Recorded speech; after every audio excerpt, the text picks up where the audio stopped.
नमस्कार। आइए हम जानते हैं कि हमारे द्वारा दी जाने वाली मातृ एवं शिशु स्वास्थ्य सेवाओं के लाभार्थियों का सटीक आकलन किस प्रकार किया जा सकता है। इस वीडियो के माध्यम से हम समझ सकेंगे कि हेड काउंट सर्वे से पहले क्या क्या तैयारियां की जाती है, हेड काउंट सर्वे करते समय किन किन महत्वपूर्ण बातों का ध्यान रखा जाता है तथा सर्वे की सूचनाएं किस प्रकार संधारित की जाती है। हेड काउंट सर्वे, जैसा कि आप इस सर्वे के नाम से समझ सकते हैं कि इस सर्वे में हम लक्षित लाभार्थी जैसे गर्भवती महिला, 0 से 5 वर्ष तक के शिशु तथा योग्य दंपतियों के सिर की गणना अर्थात प्रत्येक लाभार्थी की भौतिक गणना करते हैं।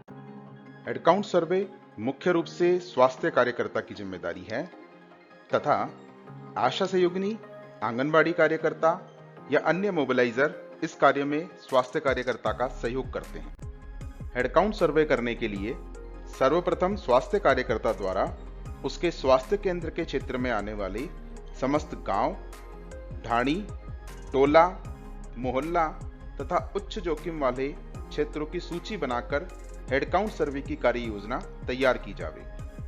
सामान्य क्षेत्र में एक दिन में 25 से 30 घरों का सर्वे आसानी से किया जा सकता है। स्वास्थ्य कार्यकर्ता तथा सहयोगी द्वारा साथ मिलकर ही हेड काउंट सर्वे किया जावे। हेड काउंट सर्वे के दौरान आपको संबंधित क्षेत्र का आरसीएच रजिस्टर अपने साथ रखना है। सर्वे की कार्य योजना तैयार करने के लिए सीबीआई आरआई मॉड्यूल संख्या 19 में बताए अनुसार प्रपत्र संख्या 19.1 का प्रयोग करें।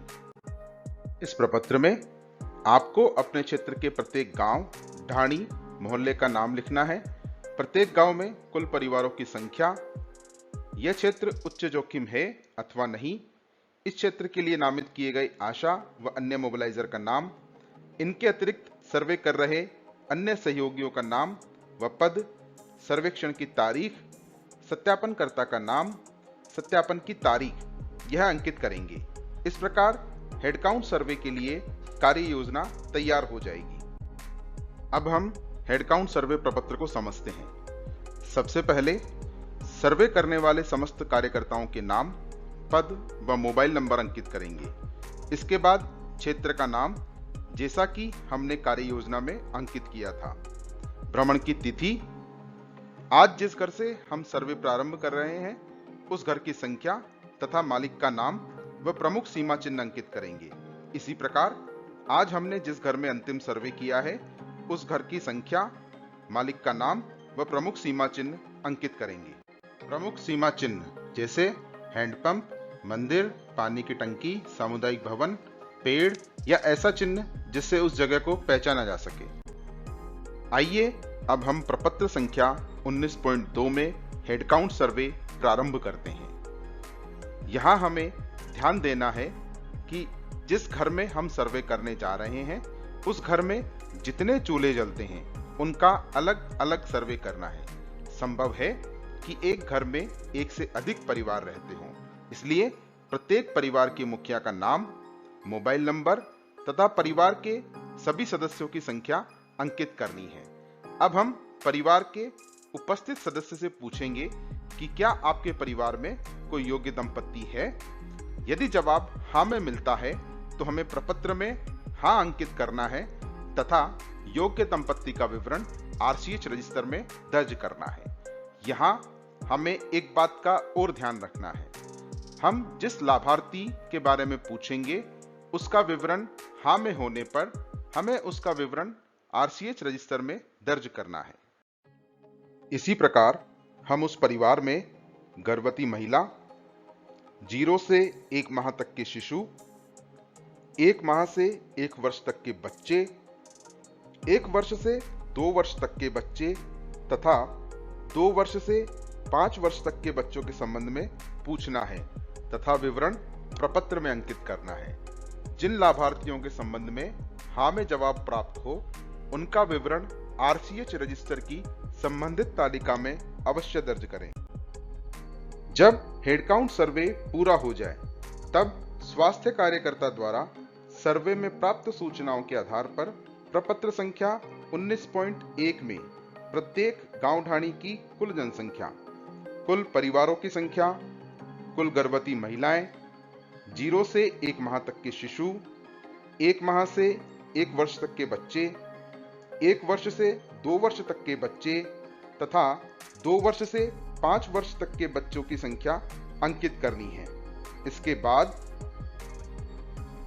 MCHN सत्र की आवश्यकता जैसे साप्ताहिक, पाक्षिक, मासिक या 2 माह में एक बार अंकित करेंगे। इसके बाद सत्र आयोजन का दिन अंकित करेंगे। इस प्रकार इस प्रपत्र के आधार पर आप अपने क्षेत्र का MCHN माइक्रो प्लान तैयार कर सकते हैं। हेडकाउंट सर्वे के दौरान हमें कुछ महत्वपूर्ण बातों का ध्यान रखना है, जैसे जिस गांव में हेडकाउंट सर्वे किया जावे उसके प्रत्येक मोहल्ले, गली व रास्ते के प्रत्येक घर में जाकर सर्वे प्रपत्र भरा जावे। यदि भ्रमण के दौरान किसी घर से जानकारी नहीं मिल पाए तो उन घरों का फिर से भ्रमण किया जावे। यदि फिर भी जानकारी नहीं मिले तो ऐसी स्थिति में पड़ोसी से जानकारी ली जा सकती है। सर्वे पूर्ण होने पर स्वास्थ्य कार्यकर्ता अपने सभी सहयोगियों के साथ चर्चा करें कि उन्होंने समस्त घरों का सर्वे कर लिया है या कोई घर छूटा तो नहीं है। आप VHSNC की बैठक में भी हेडकाउंट सर्वे पर चर्चा कर सकते हैं। यदि आपसे कोई घर या लाभार्थी छूट गया हो तो समिति के सदस्य आपका सहयोग कर सकें। हेडकाउंट सर्वे प्रत्येक 6 महीने में एक बार अवश्य करना चाहिए तथा प्रत्येक 3 माह में इसकी समीक्षा की जानी चाहिए। हेडकाउंट सर्वे में गुणवत्ता सुनिश्चित करने के लिए सर्वे की मॉनिटरिंग किया जाना अत्यंत आवश्यक है। चिकित्सा अधिकारी तथा सुपरवाइजर द्वारा सर्वे की मॉनिटरिंग की जावे। मॉनिटर द्वारा यह सुनिश्चित किया जावे कि कोई भी गांव, ढाणी या क्षेत्र हेडकाउंट सर्वे से छूटा हुआ नहीं है।